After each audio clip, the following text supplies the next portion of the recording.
જય સિયારામ. ઉદાહરણ નંબર 7, આપણું જે છઠ્ઠું પ્રકરણ છે એનું 7મું ઉદાહરણ આપણે જોઈએ. તો ઉદાહરણ 7ના દાખલાની જે રકમ છે એ આપણને કંઈક આ રીતે આપેલી છે. એની અંદર એવું કીધું છે કે 90 સેન્ટીમીટર ઊંચાઈવાળી એક છોકરી વીજળીના થાંભલાના તળિયેથી 1.2 મીટર પ્રતિ સેકન્ડની ઝડપથી દૂર જઈ રહી છે. જો વીજળીનો ગોળો એટલે કે લેમ્પ, બલ્બ છે એ થાંભલા ઉપર ગોઠવેલો હોય, જમીનના સમતલથી 3.6 મીટર ઊંચાઈ ઉપર આવેલો હોય, તો 4 સેકન્ડ પછી તેના પડછાયાની લંબાઈ, તેના એટલે કે છોકરીના પડછાયાની લંબાઈ કેટલી હશે એ આપણે મેળવવાનું છે. તો જો આને આપણે આકૃતિ સ્વરૂપે રજૂ કરીએ તો કંઈક આ રીતે આકૃતિ બને. પહેલાં આકૃતિ વ્યવસ્થિત આખી સમજી લેવાની. ધારો કે આ જે નીચેનો ભાગ છે એ જમીન છે, આ શું છે? જમીન, સમતલ. આ જમીનના આ ખૂણે કોઈ એક આવી રીતે સીધો વીજળીનો થાંભલો ગોઠવેલો છે. આ ઉપર છે એ વીજળીનો ગોળો. વીજળીના થાંભલાને આપણે નામ આપી દઈએ AB. પછી તમને એવું કીધું થાંભલાના તળિયેથી એટલે આ બિંદુ બી થાય. કયું બિંદુ? બી. આ બિંદુ બીથી કોઈ એક છોકરી 1.2 મીટર પ્રતિ સેકન્ડની ઝડપે આવી રીતે આમ આગળ જાય, બીથી ઈ તરફ જાય. ક્યાં જાય? બીથી ઈ તરફ. એની ઝડપ કેટલી છે? તો કે 1.2 મીટર પ્રતિ સેકન્ડ. એનો અર્થ એવો થાય કે 1 સેકન્ડની અંદર એ છોકરી 1.2 મીટર અંતર કાપે. 1.2 મીટર પ્રતિ સેકન્ડનો અર્થ શું થાય? તો કે 1 સેકન્ડની અંદર આ છોકરી જે છે 1.2 મીટરનું અંતર કાપે છે. જો વીજળીનો ગોળો સમતલથી 3.6 મીટર ઊંચો, એટલે AB જે છે એ AB બરાબર 3.6 મીટર થાય. આપણે અહીં સાઈડમાં લખતા જઈએ, AB બરાબર 3.6 મીટર. ત્યાર પછી 4 સેકન્ડ પછી, એટલે કે છોકરી અહીંથી ચાલવાની શરૂઆત કરે તો 4 સેકન્ડ પછી ધારો કે D ઉપર પહોંચે, તો આ CD જે છે એ આપણા માટે છોકરી છે. CD આપણા માટે શું બન્યું? તો કે છોકરીનું સ્થાન. ક્યારે? 4 સેકન્ડ પછી. તો હું અહીં એ પણ લખી દઈશ કે CD બરાબર, આ CDનું માપ કેટલું હોય? તો CD એટલે આપણને રકમની શરૂઆતમાં જ કીધી હતી 90 સેન્ટીમીટર ઊંચાઈવાળી એક છોકરી. તો આ છોકરી આવી રીતે આમ આગળ જતી હોય તો આ જે છે એનો પડછાયો પડતો હોય. આપણે ચાલતા એટલે આપણી આગળ અથવા પાછળ આપણો પડછાયો પડે, પણ મેં અહીંયા પડછાયાને આગળ દર્શાવ્યો કેમ કે અહીંયા આપણે બિંદુ એની ત્રિકોણ બનાવવાનો છે. એટલે તો ધારો કે આ CD છે એ 4 સેકન્ડ પછી છોકરીનું સ્થાન હોય તો એનો પડછાયો આવી રીતે D થી E સુધી, આ એના પગથી આ માથા સુધીનો આ જે ભાગ છે આવી રીતે અહીંયા પડછાયો પડતો એનો, બરાબર, જમીન ઉપર આવી રીતનો. તો DE છે એ પડછાયો થાય. DE શું થાય? પડછાયો. અને CD શું થાય? તો કે છોકરીની ઊંચાઈ. તો છોકરીની ઊંચાઈ તો આપણને આપેલી છે 90 સેમી બરાબર. હવે જો આ મીટરમાં છે, આ સેન્ટીમીટરમાં છે, તો સેન્ટીમીટરને આપણે મીટરમાં ફેરવી નાખવાના. 1 મીટર બરાબર 100 સેમી થાય. તો સેન્ટીમીટરમાંથી મીટરમાં જવું હોય તો 100 વડે શું કરવું પડે? ભાગાકાર. એટલે 1 શૂન્ય ઉડી જાય. તો 9/10 મીટર, અને આમને રહેવા દેવાનું, બરાબર. CD એટલે કે છોકરીની ઊંચાઈ કેટલી થઈ? તો કે 9/10 મીટર. ત્યાર પછી DE, ત્યાર પછી આપણે શું મેળવશું? DE. તો DE એટલે શું? તો એ તો આપણે મેળવવાનું છે. પડછાયાની લંબાઈ કેટલી થાય એવું તો આપણને પૂછ્યું છે રકમની અંદર. તો DE એટલે આપણે લઈશું પડછાયાની લંબાઈ. ધારો કે x મીટર છે, પડછાયાની લંબાઈ કેટલી છે? x metre. અહીંયા લખવું લખી દેવાનું બરાબર પડછાયાની લંબાઈ, જેથી કરીને આપણને ખબર પડે DE એટલે આપણે પડછાયો લઈએ છીએ, બરાબર. હવે એક બીજી જરૂર એ પણ પડશે કે આ B થી D સુધીનું અંતર એટલે શું થાય?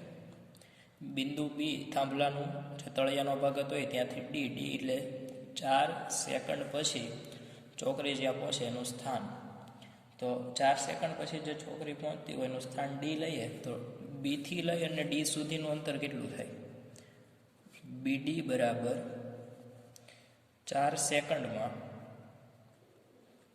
કપાયેલ અંતર, એવું કહી શકીએ ને આપણે, કેમ કે પહેલાં એ બી ઉપર હતી, ત્યાર પછી 4 સેકન્ડ પછી છોકરી ડી ઉપર પહોંચે, એનો પગ જે ચાલતા છે જમીન ઉપર એ ડી ઉપર હશે, તો 4 સેકન્ડ પછી ડી સુધી પહોંચી ગઈ, એટલે બીડી એટલે શું થાય? તો કે 4 સેકન્ડમાં કપાયેલું અંતર. હવે 4 સેકન્ડમાં કપાયેલું અંતર એટલે તો કે 4 ગુણ્યા 1.2. હવે 1.2 ક્યાંથી આવ્યા? તો રકમની અંદર એવું કીધું હતું કે 1.2 મીટર પ્રતિ સેકન્ડ. તો હમણાં જ મેં તમને સમજાવ્યું કે 1.2 મીટર પ્રતિ સેકન્ડ એટલે શું? તો કે 1 સેકન્ડમાં 1.2 મીટર. 1 સેકન્ડમાં કેટલું? 1.2 મીટર. તો 4 સેકન્ડમાં કેટલું? તો કે 4 ગુણ્યા 1.2, 12 ચોક 48, એટલે પોઈન્ટ એમને 4.8 મીટર. તો આ બીડી એટલે શું થયું? 4.8 મીટર થાય. એટલા અંતરની આપણે દાખલા ગણવામાં જરૂર પડશે, બરાબર. હવે એટલી વસ્તુ મળી ગયા પછી આપણે આમાં સમરૂપતાની શરત વાપરવાની છે. પણ સમરૂપતાની શરત વાપરવી હોય તો પહેલાં 2 ત્રિકોણ તો બનવા જોઈએ ને, અને એ ત્રિકોણ જે છે એ ત્રિકોણ કેવા થવા જોઈએ? તો કે એ બંને ત્રિકોણ પહેલાં સમરૂપ થવા જોઈએ. તો એ ત્રિકોણ કયા કયા લેવા? તો જો એ, બી અને ઈ, આ એક ત્રિકોણ તો આપણને દેખાય છે, એ, બી અને ઈ. એટલે હું પહેલો ત્રિકોણ લઈ લઈ, એ, બી, ઈ, અને બીજો ત્રિકોણ કયો લેવાનો? તો એ બી એટલે થાંભલો હતો, બિંદુ ઈ તો આવશે જ, કેમ કે ત્યાં પડછાયો પૂરો થાય છે. તો બીજું લેવું પડે ત્રિકોણ સી ડી ઈ. બીજો કયો ત્રિકોણ લેવો પડે? C D E. છોકરીના પડછાયા દ્વારા જે ત્રિકોણ બને એ, અને એક જે વીજળીના થાંભલા દ્વારા બને ત્રિકોણ સી ડી ઈ પરથી ત્રિકોણ એ બી ઈ અને ત્રિકોણ સી ડી ઈ પરથી. હવે આ બંને ત્રિકોણની અંદર જુઓ તમે તો એ, બી, ઈ, સી, ડી, ઈ બેમાં ખૂણો ઈ આવે છે? તો કે હા. તો કે બંને ત્રિકોણમાં ખૂણો ઈ બરાબર ખૂણો ઈ, બરાબર. સામાન્ય ખૂણો કહેવાય, એને શું કહેવાય? સામાન્ય ખૂણો બંને ત્રિકોણમાં આવે છે. ત્રિકોણ એ બી ઈ લ્યો તો એ ખૂણો ઈ આવે, સી ડી ઈ લ્યો તો પણ ખૂણો ઈ આવશે. બીજું બેમાં સરખું શું છે? તો જો એ, બી, ઈ એમાં બિંદુ બી આગળ કાટખૂણો બને, કેમ કે થાંભલો સીધો જ હોય. તો અહીંયા જો સી ડી ઈ, તો અહીંયા પણ કાટખૂણો જ બને ને, કેમ કે છોકરી જમીન સાથે કાટખૂણે જ ચાલતી. તમે ક્યારેક અનુભવ કરજો, તમારા પગ હોય એ જમીન સાથે ચાલતા હોય તો પગ અને જમીન વચ્ચેનો ખૂણો એ કેવો હોય? કાટખૂણો જ હોય. એટલે હું બીજું આવું લખીશ, ખૂણો બી બરાબર ખૂણો ડી. કયો? તો કે કાટકોણ. જો આ ખૂણો કાટખૂણો હોય તો બે ખૂણા સરખા થયા. બંને ત્રિકોણ એ બી ઈ અને સી ડી ઈ બેમાં કેવા થયા? બે ખૂણા સરખા. તો કઈ શરત વપરાય? તો બે ખૂણાવાળી શરત કઈ છે? તો કે ખૂખું. તો હું આવું લખી શકું, ખૂખું શરત પરથી શું લખી શકાય? તો કે ત્રિકોણ, કયા બે ત્રિકોણ આપણે લીધા હતા? તો કે એ બી ઈ સમરૂપ ત્રિકોણ સી ડી ઈ, એટલે કે એ બી ઈ અને ત્રિકોણ સી ડી ઈ બંને સમરૂપ થાય. જો આ બંને ત્રિકોણ સમરૂપ થતા હોય તો એની અનુરૂપ બાજુઓ છે એ અનુરૂપ બાજુઓના ગુણોત્તર પણ સરખા થાય. અનુરૂપ બાજુઓના ગુણોત્તર પણ કેવા થાય? સરખા. તો હવે આપણે એના અનુરૂપ બાજુઓના ગુણોત્તર લઈશું. તો અનુરૂપ બાજુના ગુણોત્તર કેમ લેવા? તો આપણે ગુણોત્તર એમ લેવાના કે જે વસ્તુ આપણે મેળવવાની છે ને એ આપણને મળવી જોઈએ. આપણે મેળવવાનું શું છે? તો કે ડીઈ. મેળવવાનું શું છે? તો કે ડીઈ પડશે આની લંબાઈ. તો એની સરખામણીમાં સામે આપણને આપેલું પણ કંઈક એવું હોવું જોઈએ ને. 3 બાજુ ખબર હોય તો આપણે ચોથી બાજુ મેળવી શકીએ ગુણોત્તર ઉપરથી, બરાબર. તો એક તો જો એ બી ઈ, એમાંથી એ બી લો તો સી ડી ઈ, તો એ બીને અનુરૂપ કોણ થાય? તો કે સી ડી. બાજુ એ બીને અનુરૂપ કોણ થાય? C D. એટલે હું આવું લખીશ, એ બીના છેદમાં સી ડી બરાબર. પછી બીજા ત્રિકોણમાંથી હું બાજુ તરીકે બી ઈ લઉં, ત્રિકોણ એ બી ઈ, તો એમાં બાજુ તરીકે કોણ લઉં? બી. કેમ કે જો તો એ ઈ અથવા તો સી ઈ એનું માપ તો આપણને ક્યાંય આપેલું જ નથી ને. જે કર્ણ બને છે એ કર્ણનું માપ તો ક્યાંય આપેલું જ નથી આપણને, એટલે એની સિવાયની બાજુ જ આપણે લેવી પડે, બરાબર. તો આમાંથી બાજુ એ બી લઉં તો આમાંથી સી ડી લીધી, એટલે એ બીના છેદમાં સી ડી. હવે આમાંથી હું બાજુ તરીકે બી ઈને લઉં તો આમાંથી કોને લેવું પડે? D E. તો બીના છેદમાં ડી શું થશે? બી ઈ એના છેદમાં ડી, બરાબર. હવે આ બધાની કિંમત મૂકી દેવાની, જેની જેની કિંમત આપણને ખબર છે એ મૂકી દેવાની, એટલે બાકીની કિંમત આપણને મળી જાય. જો તો કે AB, તો AB એટલે શું હતું? તો શરૂઆતમાં જ આપ્યું હતું AB એટલે થાંભલાની લંબાઈ. થાંભલાની લંબાઈ કેટલી લીધી હતી આપણે? તો કે 3.6 મીટર. તો ABની જગ્યાએ શું લખીશ? તો કે 3.6. ત્યાર પછી CD એટલે શું હતું? તો CD એટલે હતું આ છોકરીની ઊંચાઈ 90 સેન્ટીમીટર. 90 સેન્ટીમીટરને આપણે મીટરમાં ફેરવા થાય એટલે 90/100 એટલે 9/10. તો આ સીડીની જગ્યાએ હું શું લખીશ? તો કે 9/10. આ છેદ પાડેલો છે, જોજો 9110 નથી, આ શું છે? તો કે 9/10 બરાબર. સામે BE, B અને E. BE એટલે આ માપ. હવે જો આ જે આખું માપ છે ને BE, અહીંયા બિંદુ B છે, અહીંયા E છે ને વચ્ચે બિંદુ D આવે. તો આખું જે BE છે એ BEના બે ભાગ પડી ગયા. પહેલો ભાગ એટલે B થી D સુધી અને બીજો ભાગ એટલે D થી E સુધી, બરાબર. તો એ બે ભાગ સ્વરૂપે હું BE ને લખી દઈશ. BEની જગ્યાએ હું શું BD વત્તા DE. આવું ક્યાંથી આવ્યું? તો કે BE હતું એમાં પહેલો ભાગ BD ને બીજો ભાગ DE, છેદમાં DE. તો આમને જ રહેશે, છેદનો છેદ DE આમને રહી. માટે આ 3.6 ગુણ્યા આ છેદનો છેદ અંશમાં જાય તો બધાને ખબર જ હશે. આ 9/10 એને શું કહેવાય? છેદનો છેદ. છેદનો છેદ ક્યાં જશે? અંશમાં, એટલે 10 ઉપર વહી ગયા, નીચે કેટલા વધ્યા? 9 બરાબર. BD, હવે BDનું માપ આપણને ખબર છે, આપણે મેળવું હતું 4 સેકન્ડમાં કાપેલું અંતર. 1 સેકન્ડમાં 1.2 મીટર ચાલે તો 4 સેકન્ડમાં કેટલું? તો કે 4.8. એટલે 4.8 વત્તા DE. DE એટલે શું? તો કે DE એટલે તો આપણે મેળવવાનું છે પડછાયાની લંબાઈ. પડછાયાની લંબાઈ આપણે કેટલી ધારી હતી? તો x. છેદમાં પણ DE એટલે x.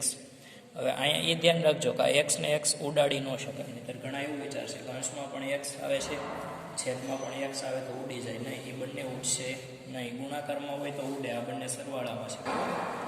તો આને હું આમને રાખીશ. હવે આગળ છેદ ઉડાડશું આપણે. તો આ જો 9/36 વડે ઉડે. આ ઉપર જે 36 છે એ 36માંથી તમે પોઈન્ટ કાઢો તો નીચે 10 આવે. આપણે પોઈન્ટ કાઢી જ નાખીએ, બરાબર. ધારો કે પોઈન્ટ નથી તો 36માંથી પોઈન્ટ કાઢો એટલે ભાગાકારમાં 10 આવે. જો 10 ઉડી ગયા. 9 ચોક 36, 9 ચોક કેટલા થાય? 36. એટલે એ કેટલા વિધા? 4. તો માટે 4 બરાબર સામે શું હતું? તો કે 4.8 વત્તા x છેદમાં x, બરાબર. હવે આપણે કિંમત કોની મેળવવાની છે? તો કે એક્સની કિંમત મેળવે તો આ x ભાગાકારમાં છે ને આ બાજુ લાવવાનું. ભાગાકારમાંથી આ બાજુ આવે એટલે ગુણાકારમાં થાય. ગુણાકારમાં આવે એટલે 4 ગુણ્યા x એટલે 4x. તો 4x બરાબર સામે શું વધ્યું? તો કે 4.8 વત્તા x. હજી આપણે એક્સની કિંમત મેળવીએ તો આ બાજુ x આવે છે અને બરાબરની આ બાજુ લાવવો પડે. બરાબરની આ બાજુ આવે એટલે એ માઇનસ થાય. તો 4x માઇનસ x. અહીંયા હવે કોણ વધ્યું? તો કે 4.8. આ x હતો એ આ બાજુ વહી આવ્યો. 3x, 4માંથી 1 x કાઢો 3x વધે, બરાબર 4.8. તો માટે x બરાબર 4.8. અહીંથી 3 કાઢો, 3 ગુણાકારમાં છે, સામે લઈ જાઓ એટલે શું થાય એનું? તો કે ભાગાકાર. આ બાજુ જે સંખ્યા ગુણાકારમાં હોય ને સામે લઈ જાઓ એટલે ભાગાકારમાં જાય. તો x બરાબર 4.8/3. હવે 4.8 ભાગ્યા 3 કરો તો 16 એકા 16, 16 દુ 32, 16 તેરી 48. છેદ ઉડે અને પોઈન્ટ છે એમને એટલે 1.6 મીટર. બધા રકમ આપણે મીટરમાં લીધી એટલે x 1.6 મીટર. તો માટે પડછાયાની લંબાઈ બરાબર 1.6 મીટર થાય. છોકરીનો જે 4 સેકન્ડ પછીનો પડછાયો હશે એની લંબાઈ તો કે 1.6 મીટર થાય. તો આ રીતે તમારે આખો દાખલો ગણવો પડે. બહુ સમજી લેજો વ્યવસ્થિત, પરીક્ષામાં પૂછે એવો દાખલો છે. કોઈ દાખલા હોય તો એમાં પહેલાં આપણે જેટલી વસ્તુ કીધી હોય આકૃતિ દોરીને સમજી લેવાની. પછી જે બે ત્રિકોણ થતા હોય એ સમરૂપ દર્શાવવાના. પછી સમરૂપ બાજુઓ હોય તો એના અનુરૂપ બાજુના ગુણોત્તર સરખા થાય, એના આધારે માંગેલી કિંમત તમે મેળવી શકો.